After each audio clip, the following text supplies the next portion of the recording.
Ito na yun, oh. Yung last video, yun yung nagawa ko. Ito na yung na-freeze na. O, pre-freeze na. Kasi ito yung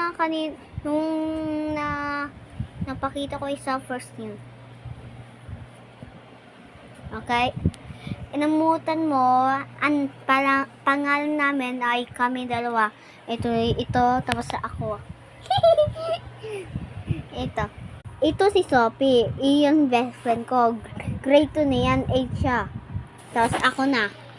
Esang ako. Tapos grade 2 din ako. Kaklase niya ako. Oo, tapos 8 ako din. Mayroon ading yan Lucky siya. Oo, grade 1. 6 pa lang. Yeah, tapos meron yung kapatid si Esang, si Natoy. Pero Oo. ako Prince Lester. 1 years old. Okay? This the end. Ay, bye-bye. Saglit lang to. Sa part 4 na naman. Ay, part 2? Part 3! Ay! It's a prank.